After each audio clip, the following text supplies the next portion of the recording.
हे करून म्हणाला, हे प्रभू, आपण मला पुण्यात्म्याच्या परलोकाशी संबंधित क्रियाबद्दल सांगा आणि हेही सांगा की पुत्रांनी ही क्रिया कशी केली पाहिजे. ते भगवान म्हणाले, हे करुणा, तू मनुष्याच्या हितासाठी चांगला प्रश्न विचारला. धार्मिक मनुष्यासाठी जे काही करण्यायोग्य आहे ते मी तुम्हाला सांगतो. पुण्य कर्म करणारा पुरुष वृद्धावस्थेत आपल्या शरीराला व्याधिग्रस्त तसे ग्रहदशेला प्रतिकूल पाहून आपल्या हातांनी आपल्या कानांना बंद केल्यावर शरीराच्या आत नसांमध्ये रक्तसंचारामुळे होणारा आवाज ऐकू येत नसल्यास आपल्या मृत्यू जवळ आल्याचे समजावे आणि निर्भय व सावध होऊन आपल्याद्वारे अजाणतेपणी झालेले पाप आणि कळत असतानाही केलेल्या पापांचे प्रायश्चित्त करून घ्यावे.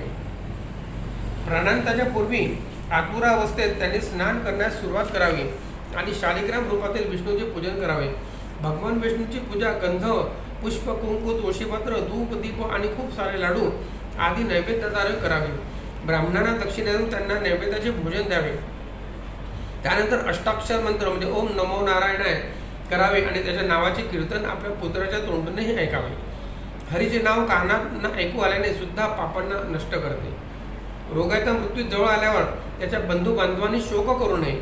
त्यापेक्षा वारंवार माझ्या अर्थात भगवान विष्णूच्या पवित्र नावाचे स्मरण करत कीर्तन करीत राहिले पाहिजे. मत्स्य, कुर्म, वराह, वामन, परशुराम, रामचंद्र, कृष्ण, बुद्ध आणि कल्की या 10 नावांचे स्मरण बुद्धिमान पुरुषांनी सदैव केले पाहिजे. तेच वास्तविक चांगले बांधव आहे, जे रोगाजवळ या 10 नावांचे उच्चारण करीत राहतात. ज्यांची वाणी कृष्णाच्या मंगल नावाचे उच्चारण करीत राहते त्यांचे महापाप सुद्धा त्वरित भस्मगात होऊन जातात. भगवान विष्णूंच्या नावाचे उच्चारण आपल्या पुत्राच्या नावाच्या रूपाने केल्याने अजामिल सारखा पापी देखील वैकुंठ लोकात पोहोचला होता. तेव्हा श्रद्धापूर्वक त्याच्या नावाचे उच्चारण करणाऱ्याबद्दल काय सांगावे. दूषित अंतःकरणाच्या पुरुषाद्वारे स्मरण केले गेल्यावर हरी त्यांच्या पापांना नष्ट करून टाकतात. हे ठीकच आहे, कारण अनिच्छेने आणि किंवा स्पर्श केल्यानेही अग्नी जाऊनच टाकते. करुणा, हरीच्या नावात पापात दूर सारण्याची जितकी शक्ती आहे तितक्या पापांना करण्याचे सामर्थ्य पापी जनांमध्येही नसते.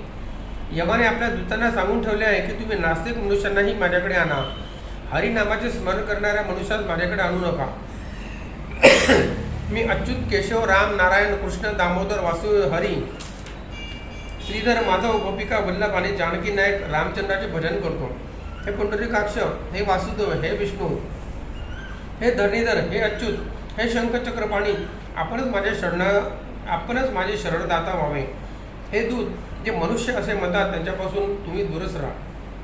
भगवान विष्णूच्या चरणारविंदाच्या ज्या मकरंदाच्या रसाचे आस्वादन अकिंचन परमहंस साधूद्वारे केले गेले आहे त्याच्यापासून दूर राहणारे आणि गृहस्थ जीवनाच्या प्रपंचपूर्ण नरकासह मार्गाची तृष्णा बाळगणाऱ्या असत्पुरुषांनाच तुम्ही माझ्यापाशी आणत जा. ज्यांची जीभ ईश्वराच्या गुण आणि नावाचे कीर्तन करीत नाही, ज्यांचे चित्त ईश्वराच्या चरण पादुकांचे चिंतन करीत नाही, ज्यांचे मस्तक एकदाही कृष्णाला प्रणाम करण्यासाठी झुकत नाही, जे विष्णूची आराधना आधी कृत्याने करीत नाही, अशा असज्जनांनाच तुम्ही माझ्याकडे आणा. त्यामुळे हे बक्षीराज, तुम्ही हे ध्यानात घ्या की जगासाठी मंगलस्वरूप भगवान विष्णूंचे नाम संकीर्तन महापापांचे सुद्धा एकमेव प्रायश्चित्त आहे. ज्या प्रकारे मंदिरायुक्त कलशाला गंगा आदी नद्या सुद्धा पवित्र करीत नाही, त्याचप्रमाणे भगवान विष्णूपासून दूर राहणारे अर्थात त्यांचे स्मरण कीर्तन आदी न करणारे दुर्बुद्धी मनुष्याच्या द्वारे केले गेलेले प्रायश्चित्त सुद्धा शुद्ध करू शकत नाही. भगवान कृष्णवाच विष्णूचे नाव कीर्तनाने ज्यांचे पाप नष्ट झाले ते नरकाला मला आणि त्याच्या दूताला कधीच स्वप्नात पाहत नाही. प्राणांत काळात ब्राह्मणात गोदान करणारा मांस हाड आणि रक्ताने माखलेल्या वैतरणीमध्ये पडत नाही आणि प्राणांतावेळी तोंडाद्वारे नंदनंदन कृष्णाची वाणी उच्चारणार मांस हाडे आणि रक्ताने परिपूर्ण अशा कायारूप वैतरणीत पडत नाही. अर्थात त्याला पुन्हा शरीर धारण करावे लागत नाही. तात्पर्य असे की तो मुक्त होते. त्यामुळे प्राणांत काळात पापसमूहाचे नाशक भगवान विष्णूचे नामस्मरण केले पाहिजे आणि गीता व विष्णू सहस्रनामाचे पठण किंवा दुसऱ्याच्या तोंडून ऐकले पाहिजे.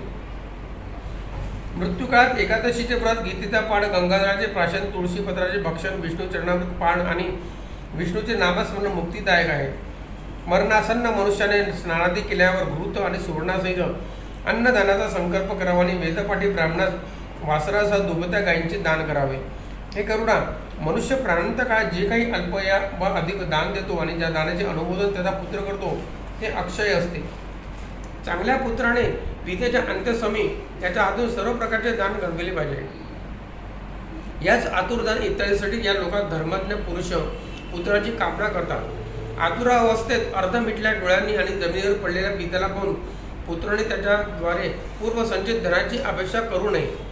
सत्पुत्राद्वारे दिल्या गेलेल्या त्या दानामुळे पिता जीवितावस्थेपर्यंत आणि मृत्यूनंतरही परलोकाच्या मार्गातील दुःख प्राप्त करीत भोगत नाही. आतुरावस्था आणि ग्रहण या दोन्ही काळात दिले गेलेले दान विशेष महत्त्वाचे असते. त्यामुळे मृत्यूकाळात तीळ आदी 8 वस्तूंचे दान अवश्य दिले पाहिजे. त्यात तीळ, लोखंड, सुवर्ण, कापूस, मीठ, सप्तधान्य, भूमी, गाय यापैकी प्रत्येकाचे दान पवित्र करणारे असते. महापातकांचे नाश करणाऱ्या या 8 महादानांना प्रारंभ काळात दिले पाहिजे.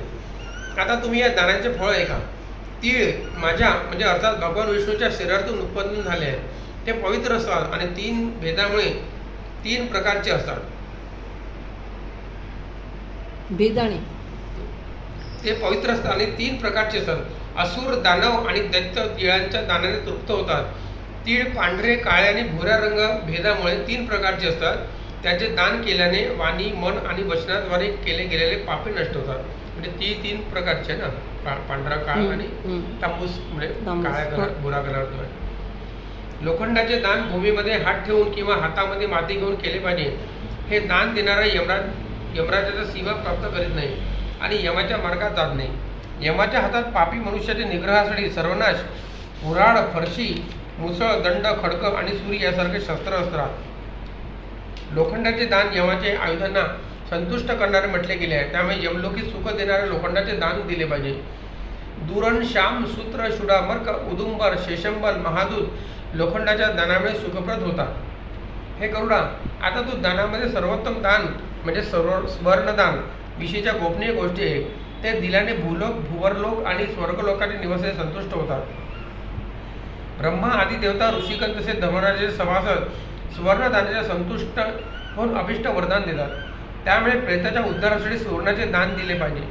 हे गरुडा, सोन्याचे दान दिल्याने मृतात्मा यमलोकात जात नाही, किंबहुना तो स्वर्गात जातो. तो अनंत काळापर्यंत सत्यलोकात राहतो. तदनंतर या लोकात रूपवान, धार्मिक, वाक्पटू, श्री संपन्न आणि अमित पराक्रमी राजा होतो. कापसाचे दान दिल्याने यमदूतापासून कुठलेही भय राहत नाही, तर मिठाचे दान दिल्याने यमराजाचे भय राहत नाही. लोखंड, मीठ, कापूस, तीळ आणि सुवर्णाचे दान दिल्याने यमपूरवासी चित्रगुप्त आदी संतुष्ट होतात. सप्तधान्याचे दान दिल्याने धर्मध्वज आणि यमपुरीच्या 3ही दरवाजावर उपस्थित द्वारपाल प्रसन्न होतात. धान, जव, गहू, मुंडा, उडीद, पियंगू आणि हरभरे हे सप्तधान्य सांगण्यात आले आहे. सत्पात्र विधीपूर्वक गोचर्म परिमित भूमीचे दान दिल्याने मनुष्य ब्रह्महत्येच्या पापापासून मुक्त होऊन पवित्र होतो, असे दिव्य दृष्टीच्या ऋषी मुनींनीच म्हटलेले आहे. राज्य संचलनात राजाकडून होणारे पाप ना व्रतामय दूर होतात, ना तीर्थात स्नान केल्याने किंवा अन्य एखाद्या वस्तूचे दान केल्याने ते दूर होत नाही, परंतु ते फक्त भूमिदान केल्यानेच नष्ट होतात.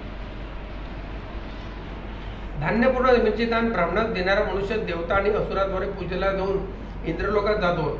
हे कश्यपुत्र गरुडा, अन्य दान अत्यल्प फळ देणारे असतात, परंतु भूमिदानामुळे मिळणारे पुण्य दररोज वाढत जाते.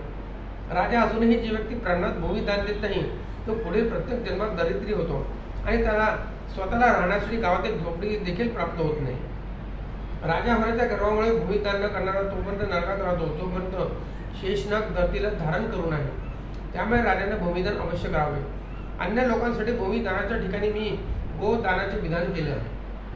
तत्पश्चात मृत्यूकालिक कष्टापासून मुक्तीसाठी अंतधेनू, मृत्युंजय रुद्राच्या संतुष्टीसाठी मृत्यूजन्य कष्टापासून वाचवण्यासाठी रुद्रधेनू, ज्ञात अज्ञात ऋणातून मुक्तीसाठी ऋणधेनू, मोक्ष प्राप्तीसाठी मोक्षधेनू आणि वैतरणीला सुखरूप पार करण्याचे वैतरणी धेनूचे दान विशेष विधीद्वारे करावे. या गोदानामध्ये सांगितल्या गेलेल्या काही मनुष्याला मन, वाचा आणि कर्माद्वारे केल्या गेलेल्या पापापासून मुक्त करून त्याचा उद्धार करतात. मनुष्याने आपल्या बाल्यावस्था, कुमारावस्था, युवावस्था व वृद्धावस्था किंवा दुसऱ्या जन्मात प्रातःकाळी, माध्यान्हकाळी, अपराह्नकाळी म्हणजे सकाळ, दुपार, सायंकाळ तसेच दोन्ही संध्यासमयी शरीराने, मनाने व वाणीने जे काही पाप केले असेल ते तपस्वी आणि सदाचारी वेदज्ञ ब्राह्मणास एकदा तरी गाय, वासरू किंवा दोन्ही समस्त सामग्रीसह दान दिल्याने त्या सर्व पापापासून मुक्त होतो. दान दिलेली ती गाय अंतकाळी गोदान करणाऱ्यास पापराशीतून मुक्त करून त्याचा उद्धार करते. स्वस्थ चित्त व्यक्तीद्वारे एक गाय दान केली गेल्यावर त्याला जे फळ मिळते तेच फळ मरणासन्न व्यक्तीने 100 गाय दान केल्यावर मिळते आणि तेच फळ मृत्यूकाळात जीव निघताना चित्त भ्रंश झाल्याने संध्या शून्य व्यक्तीने 1000 गायी दान केल्याने प्राप्त होते आणि तेच फळ मृत्यूनंतर मृतकासाठी त्याचे पुत्र आदी बांधवाद्वारे विधिपूर्वक 1,00,000 गायीचे दान दिल्याने प्राप्त होते. तीर्थस्थळी सत्पातीस एक गायीचे दान देखील 1,00,000 गायीचे दानाचे तुल्य फळ असते. सत्पवित्र दिले गेलेले एक गायीचे दानाचे फळ लाखभर अधिक असते. ते दान देणारा अनंत फळाचा भागीदार असतो आणि दान ग्रहण करणाऱ्या ब्राह्मणासही प्रतिग्रहाचा म्हणजे दान घेण्याचा दोष लागत नाही. नित्य स्वाध्यायाने होम करणारा तसेच परिवारात बाहेरील अन्न एखाद्या व्यक्तीने शिजवलेले अन्न न खाणारा स्वपाकी ब्राह्मण रत्नाने परिपूर्ण पृथ्वीचे दान घेतल्यावर देखील प्रतिग्रह दोषामध्ये अडकत नाही. विष दूर करणारे मंत्र आणि थंडीला दूर पळविणारे अग्नी कोठे दोषाचे भागीदार असतात काय? कदापि नाही. परंतु कुपात्रीय म्हणजे अयोग्य व्यक्तीस दान दिली गेली गाय देणाऱ्या नरकास पडते.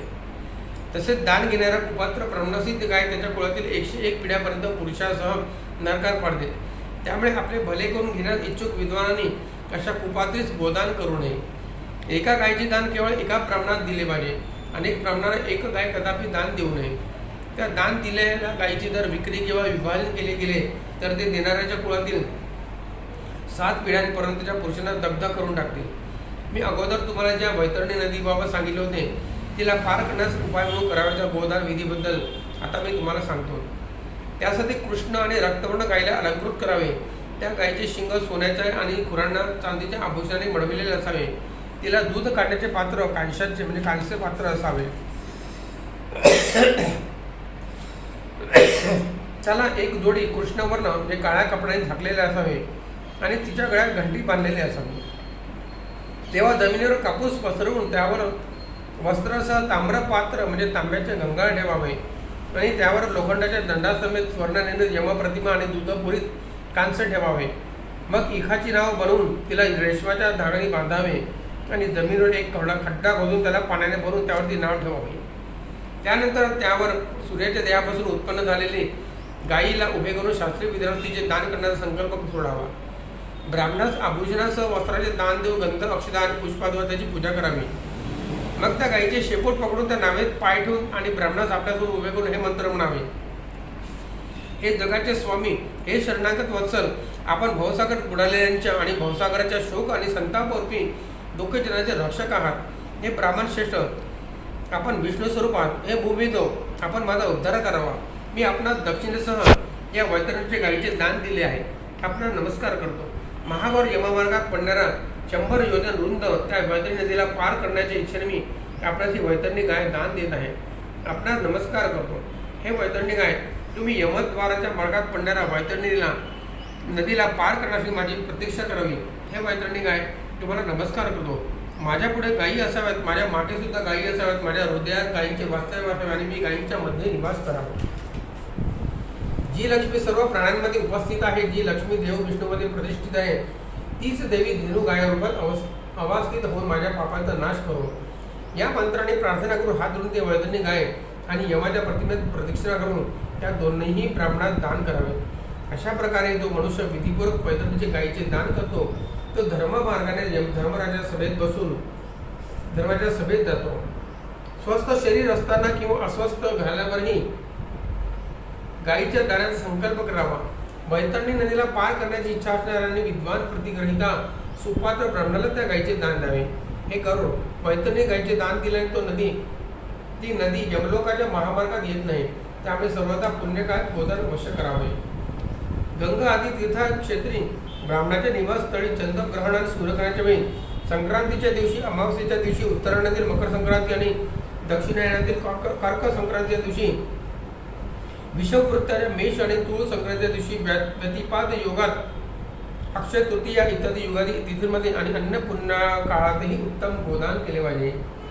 जेव्हा कधी श्रद्धा उत्पन्न झाला किंवा आणि जेव्हा कधी दानाचे पात्र प्राप्त झाले असतं तोच दानाचा पुण्यकाळ असतो. त्यामुळे त्यावेळी दान केले पाहिजे. कारण संपत्ती अस्थिर असते. मनुष्याचे शरीर नश्वर आहे. दान संपत्ती सुद्धा सदैव राहत नाही आणि वृत्ती रोज जवळ येत राहतो. त्यामुळे धर्माचा संचय केला पाहिजे. आपल्या आर्थिक सामर्थ्यानुसार दिले गेलेले दान अनंत फलदायी असते. त्यामुळे आपले भले करण्यास इच्छुक मनुष्याने ब्राह्मणास अवश्य दान द्यावे. आपल्याच कल्याणासाठी आपल्याच हाताने दिलेले अल्प धनाचे दान देखील अक्षय असते आणि त्याचे शुभफळ मृत्यूनंतरही तात्काळ प्राप्त होऊ लागतात. मृत्यूनंतर जीव आपल्याद्वारे दिल्या गेलेल्या दानाचे संचय घेऊनच यमलोकाच्या महामार्गातून सुखाने जातो. अन्यथा तो दानरूपी संचयाने रिक्त असल्यास त्या मार्गात क्लेश भोगतो. भूलोकात मनुष्य जे काही दान देतो ते सर्व त्याला पुढे यमलोकाच्या मार्गात प्राप्त होते. मनुष्य योनीमध्ये जन्म मोठ्या पुण्याने मिळत असतो. जो प्राणी त्या मानव योनीत जन्म घेऊन धर्माचे पालन करतो तो परमगतीला प्राप्त करतो. धर्माला न जाणणारा आणि त्याचे पालन न करणारा मनुष्य दुःखपूर्ण भवसागरात जन्म घेत आणि मरत राहतो. मनुष्य जन्माचे सार्थक केवळ धर्माचे पालन करण्यातच आहे. मनुष्याचे धन, पुत्र, पत्नी, बांधव आणि त्याचे सर्व शरीर सर्व काही अनित्य आहे. त्यामुळे त्याने धर्माचरण केले पाहिजे. जोपर्यंत मनुष्य जिवंत असतो तोपर्यंत भाऊ, बंधू, पिता आदी स्नेहमय संबंध असतात. त्याच्या मृत्यूनंतर हे स्नेहसंबंध क्षणभरात कमी होऊ लागतात. त्यामुळे त्याने वारंवार हे लक्षात घ्यावे की त्याच्या जीवितावस्थेत त्याचा स्वतःचा आत्माच त्याचा बांधव आहे. त्याच्या मृत्यूनंतर अन्य कोणीही त्या निमित्ताने काही देईल असे जाणून आपल्या साध्यात दान दिले पाहिजे. कारण की जीवन अनित्य आहे आणि त्याच्या मृत्यूनंतरही कोणीही त्याच्या निमित्ताने दान देणार नाही. मनुष्याच्या मृत शरीरात जमिनीत मातीच्या ढिगाऱ्याप्रमाणे उपेक्षित सोडून त्याकडे पाठ करून बांधव परत जातात. केवळ धर्मच त्याच्यासोबत जातो.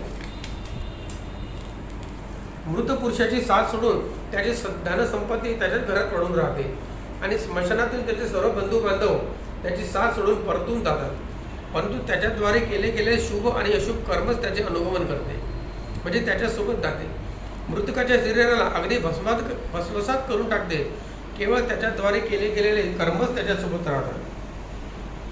ज्याने जे काही पुण्य अथवा पापकर्म केले असेल त्याचेच भोग तो पुढे सर्वत्र भोगतो. या दुःखमयी संसार सागरात कुणी कोणाचे बांधव नाही. प्राणी आपल्या कर्माच्या संबंधाने या संसारात जन्म घेतो आणि आधी कर्मफळाचे भोग पूर्ण झाल्यावर देहत्याग करून निघून जातो. माता, पिता, पुत्र, भ्राता, बंधू, पत्नी आदीसोबत संगम ही पावटा किंवा जलाशयात मिळणारा जीवाप्रमाणे आणि नदीच्या प्रवाहासोबत वाहणाऱ्या कापडाप्रमाणे असते, जे काही क्षणानंतर चलायमान होऊन पुन्हा वेगळे होऊन जातात.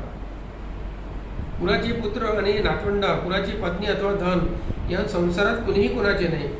त्यामुळे स्वतःच आपल्या हाताने दान द्यावे. जोपर्यंत धन आपल्या अधीन आहे तोपर्यंत त्यास ब्राह्मणात दान करून टाकावे. जेव्हा धन दुसऱ्याच्या हाती जाते तेव्हा त्याचे दान देण्यास सांगण्याचेही धाडस होऊ शकत नाही. पूर्वजन्मी केलेल्या दानाचा परिणाम म्हणून या जन्मात हे वाढीव धन प्राप्त झाले आहे. त्यामुळे असा विचार करून धर्मार्थ धनाचे दान करून द्यावे. धर्माचे पालन केल्याने अर्थप्राप्ती होते. धर्माचरणानेच कामोपभोगाचे सुख मिळते आणि धर्माचरण मोक्ष साधक बनते. त्यामुळे मनुष्याने धर्माचरण केले पाहिजे. धर्माला श्रद्धेद्वारे धारण केले जाते. अर्थात धर्माचे आचरण श्रद्धेने होते. खूप मोठ्या धनाराशीने नव्हे. प्राचीन काळी अकिंचन मुनिजन श्रद्धापूर्वक धर्माचरण केल्याच्या परिणामामुळे स्वर्गात गेले आहे. जो मनुष्य श्रद्धापूर्वक पत्र, पुण्य, फळ आणि जळ आदी मला प्रदान करतो त्या शुद्ध बुद्धी भक्ताद्वारे भक्तिपूर्वक दिल्या गेलेल्या त्या वस्तूंना मी सहर्ष ग्रहण करतो. त्यावेळी विधिविधानपूर्वक अवश्य दान केले गेले पाहिजे. ते दान अल्प व अधिक कितीही असो त्याबाबत काही गणना किंवा चिंता करू नये. जर धर्मात्मा पुत्र जमिनीवर आतुर अवस्थेत पडलेला पित्याच्या हातून दान देतो तो देवतांद्वारे सुद्धा पूजनीय असतो. पुत्राद्वारे आपल्या माता पित्यांच्या निमित्ताने सत्पार्थित जे दान दिले जाते त्याने स्वतःच त्याच्या आत्मा तर पवित्र होतो, त्याचबरोबर त्याचे पुत्र, नातू, पणतू देखील पवित्र होऊन जातात. पित्याच्या निमित्ताने दिल्या गेलेल्या दानाचे पुण्य 100 पटीने अधिक असते, तर मातेच्या निमित्ताने दिल्या गेलेल्या दानाचे सहस्त्रपट पुण्य असते. बहिणीच्या निमित्ताने दिल्या गेलेल्या दानाचे पुण्य 10,000 पट असते आणि सहोदर म्हणजे भ्राता, भाऊ निमित्त दिल्या गेलेल्या दानाचे पुण्य अनंत असते. अथवा स्वतः दिल्या गेलेल्या दानाच्या तुलनेत पित्यांच्या हाताने दिल्या गेलेल्या दानाचे पुण्य 100 पट अधिक असते. मातेच्या हाताने दान देण्याचे सहस्त्रपट आणि भगिनीच्या हातून दान घडविण्याचे 10,000 पट अधिक पुण्य असते. तसेच सहोदर भ्राताच्या हातून दिले गेलेले दान अनंत पुण्यदायक असते. दान देणाऱ्यांना उपद्रवाने पीडित होतो ना त्याला नरक यातना भोगावं लागतं आणि मृत्यूकाळात त्याला यमदूतांचेही काही भय नसते. हे करुणा, जर कोणी कदर्प मनुष्य आतुर काळातही लोभापायी दान देत नाही तर ते पापी मृत्यूनंतर शोकमग्न होतात. ते पुत्र, नातू, भ्राता, स्वगोत्रजन आणि सहरजन आतुर काळात दान देत नाही ती निसंशय ब्रह्मत्तर असतात. अशा रीतीने आतुर काळ दान निरूपणाचा 8वा अध्याय संपूर्ण. आतुर काळ दान आतुर दान म्हणजे मरणाच्या याच्यात दिलेले म्हणजे जसं माणूस मेल्यावर जे दान करायला लागते ना, त्याला आतुर दान म्हणतात. मग त्यात काहीही असो सांगितलं ते तुम्हाला ते 13 पदार्थ मीठ लोक ते वगैरे जे आहे ते. बरं ते मी विचारलं पिंडदानाचं, तर त्यांनी मला कम्युनिटी विचारली मी, मग ते म्हणाले की तुमच्या कम्युनिटीमध्ये एकच दिवस करतात, तर ते तयार झाले तसं. अच्छा, एकच करतात. हां, एकच दिवस करतात म्हणजे 14व्या दिवशी. हां, 13 आणि 14 तर आहेच मग. हां, आणि हे नारायण नागबळी बरोबर ना? हो, नारायण नागबळी नाही, नाग नाही, नारायणबळी. नारायणबळी फक्त. अच्छा, नारायण नागबळी म्हणजे तुम्हाला 3 दिवसाचा विधी त्र्यंबकेश्वरला फक्त नारायणबळी. नारायणबळी. हा, नारायणबळी केल्यामुळे ते सगळे जे म्हणजे प्रेतत्वापासून मुक्तता होते. नाही तर हे प्रेतत्व म्हणूनच राहील.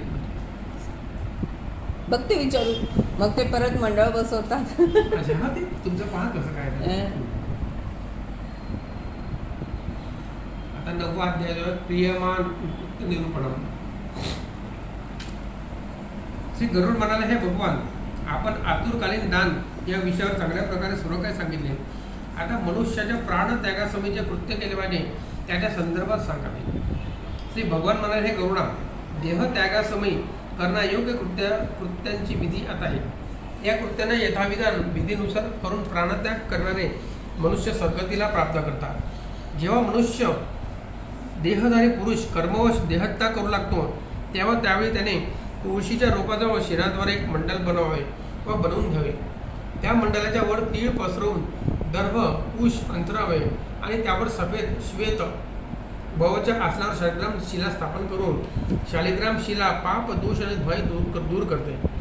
त्याच्या सान्निध्यात प्राणत्याग केल्याने मनुष्य निश्चितच मुक्ती प्राप्त करतो. ज्या ठिकाणी संसारिक संताप दूर करणाऱ्या तुळशीच्या वृक्षाची छाया असते त्या ठिकाणी प्राणत्याग केल्याने सदैव मुक्ती प्राप्त होते, जी सर्व दान दिल्यानंतरही दुर्लभ असते. म्हणजे जेव्हा माणसाला वाटत आहे की आता आपल्या 2-4 दिवसात जाण्याचे योग आहे तेव्हा हे सगळं करायचं असते. म्हणजे तो पिरियड तसं असते, काही सुचत नाही. मला समजलं नाही ते काय करायचं त्या. म्हणजे जसं मनुष्याला आता वाटलं की आता म्हणजे तापाने फनफनला म्हणजे जाण्याची वेळ आहे, 4-5 म्हणजे 1 हप्त्यापूर्वी त्याला कळून येते की आता आपला संपलेला आहे बा, त्याला तसे सिम्पटम मिळत राहतात. त्यावेळेस तो कसा त्याकडे दुर्लक्ष करून घरच्या याच्यामध्ये मग चिडचिड करण्यामध्ये हे घालवतो. आणि ते असं म्हटलं की त्याला वाटतं की आता 2-3 दिवस आपले आहे बा, तर त्यावेळेस तुळशीजवळ जाऊन ते शेण सारून ते शाळीग्रामची स्थापना करून मग पूजा करणं आणि सतत देवाचं नाव म्हणजे शंकरचं नाव एक तर हरिपाठ करायचा, नाही तर मग सहस्त्रवस्तूचं नाव मग हे करून असं सगळं करावं. पण जनरली मनुष्य असा असतो की त्यावेळेस पण त्याला ते सगळं आठवत नाही, किंवा फक्त आपले गुत्रामध्येच राहते. मला बोलतो असं.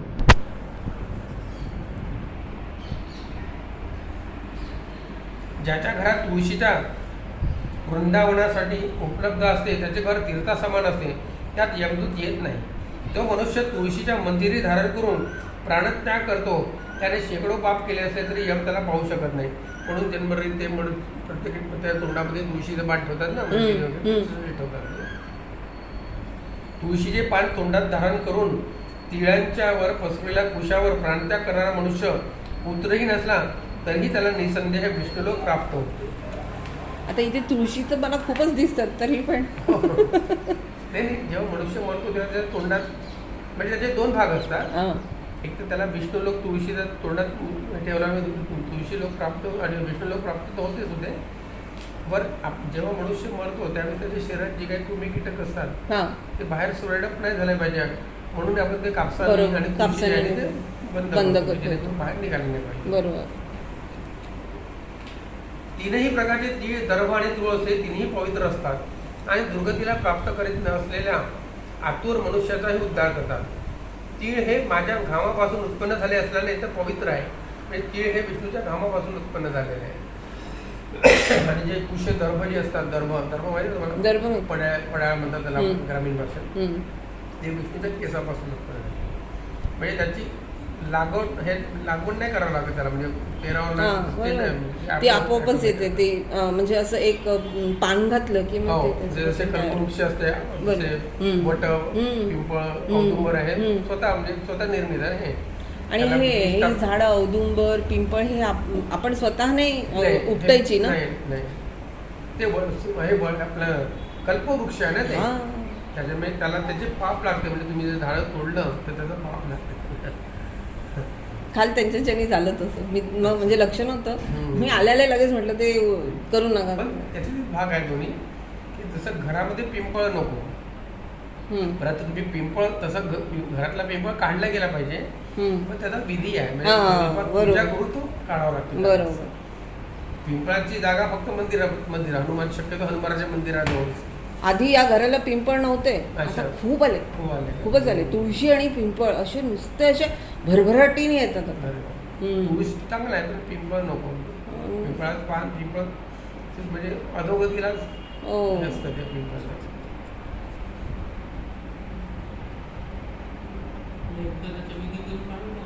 काढून टाका.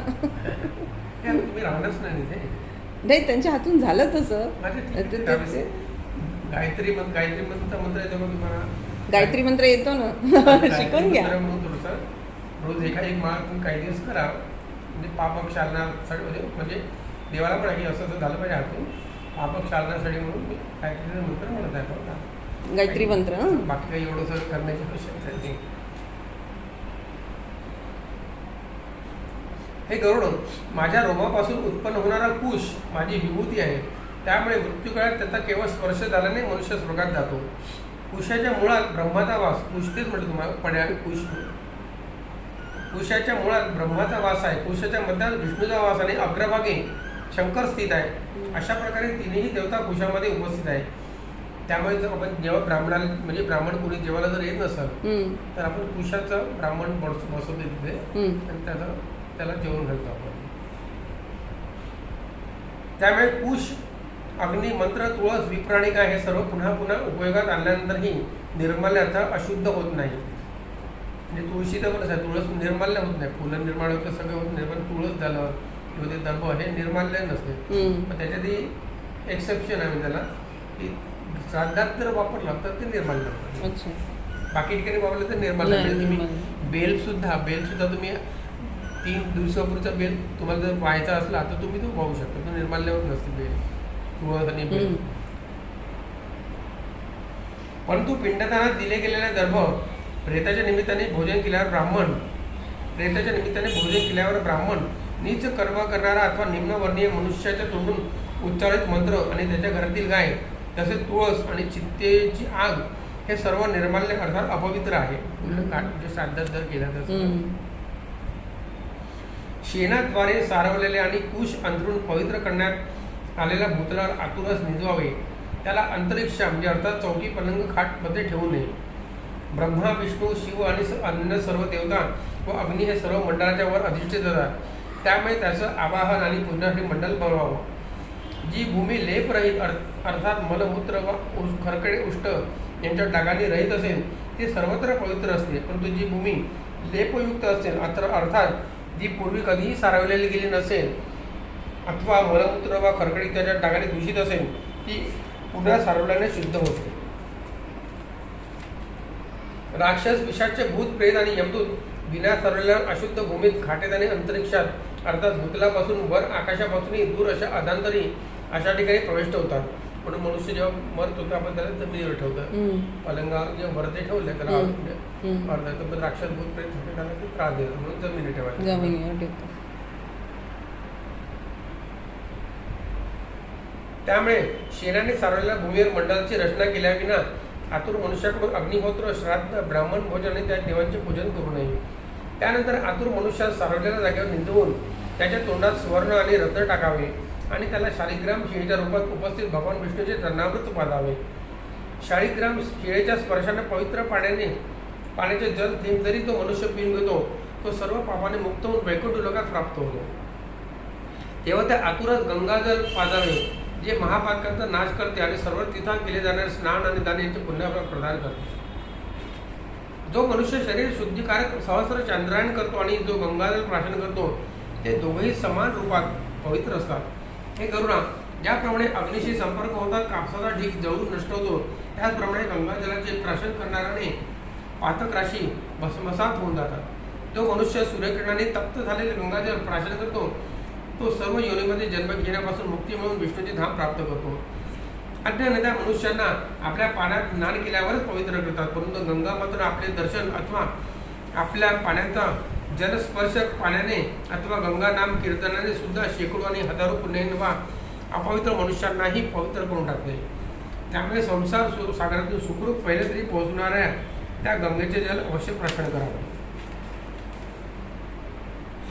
जेव्हा प्राण निघून गळ्यापर्यंत येऊन पोहोचला असेल त्यावेळी जो मनुष्य गंगा गंगा असे म्हणतो तो मृत्यू पश्चात विष्णुपुरीत जातो आणि पुन्हा गोलोकी जन्माला येत नाही.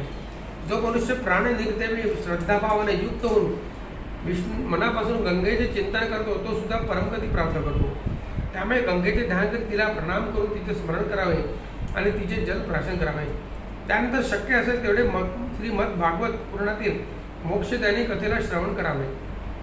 जो मनुष्य अंत्यसमी श्रीमद भागवताचा एक श्लोक किंवा अर्धा श्लोक अथवा एक चतुर्थांश श्लोक सुद्धा वाचन करतो तो ब्रह्मलोकास प्राप्त करतो आणि त्याची या भावसागरात कदापि पुनरागमन होत नाही. ब्राह्मणांना, क्षत्रियांना आणि वैश्यांना मरण काळ वेदांचे उपदेशांचे पठण तसे शिव आणि विष्णू यांची स्थिती मुक्तीदायक असते. हे गरुडा, प्राणत्याग करण्याची वेळ आल्यावर मनुष्याने अन्न आणि जल ग्रहण न करताच उपोषण व्रत करावे. प्राण त्यागण्यापूर्वी विरक्त प्रकृतीच्या द्विजन्मास ब्राह्मण, क्षत्रिय आणि वैश्य आतुर संन्यास ग्रहण करावे. प्राण कंठाशी आल्यानंतर तो मनुष्य आपल्या मुखाद्वारे मी संन्यास घेतला आहे असे म्हणतो तो मृत्यूनंतरही विष्णुलोकात जातो. त्याचा भूलोकात पुनर्जन्म होत नाही. हे गरुडा, अशा प्रकारे ज्या धार्मिक मनुष्याचे आतुरकालीन कृत्य विधी विधानपूर्वक संपन्न होतात त्याचे प्राण वरील छिद्राद्वारे सुखरूप निघतात. पुण्यात्माचे प्राण मुख, डोळे, नासिकारंध्र म्हणजे नागपुड्या किंवा दोन्ही कान या 7 द्वारापैकी कुठल्याही एखादून बाहेर निघत आणि योग्यांचे प्राण ब्रह्मरंध्रा मार्गात निघतात म्हणजे टाळूपासून. जेव्हा अपानशी मिळालेले प्राण वेगळे होतात तेव्हा प्राणवायू अत्यंत सूक्ष्म होऊन शरीररूपी पुतळ्यातून बाहेर निघून जातात. प्राणवायू स्वरूप ईश्वराच्या निघून जाण्याने काळाद्वारे ताब्यात गेलेले शरीर कापलेल्या निराधार वृक्षाप्रमाणे कोसळते. प्राणरहितच होतात. शरीर सदैव निश्चेष्ट, घृणास्पद, अस्पृश्य, दुर्गंधयुक्त आणि सर्वांच्या निंदेस पात्र व तिरस्कृत बनते. प्राणरहित शरीराच्या 3 अवस्था असतात. यात किडे पडतात, विष्ठे समान दुर्गंधी होते, शेवटी चितेत भस्मसात होऊन जाते. क्षणात नष्ट होणाऱ्या या शरीरावर मनुष्याद्वारे गर्व का केला जातो? पंचतत्वाने बनलेल्या शरीराचे पृथ्वी, जलतत्वात पाण्यात, अभितत्व वायुतत्व वायूमध्ये आणि आकाशतत्व आकाशात लीन होते. सर्वच प्राण्यांच्या देहात उपस्थित असणारा आत्मा तो सर्वव्यापी शिवस्वरूप नित्य मुक्त जगतसाक्षी आणि अजन्म आणि अमर आहे. मृतकाच्या देहातून निघालेले जीव आपले डोळे, कान इत्यादी संपूर्ण इंद्रिये आणि त्याचे शब्द, स्पर्श इत्यादी विषय, काम, राग इत्यादींच्या भावना आणि कर्मरूपी कोश आणि पुण्य वासनेसह आपल्या कर्माच्या प्रभावाने निर्मित नवीन सूक्ष्म शरीरात तशाच प्रकारे प्रवेश करते.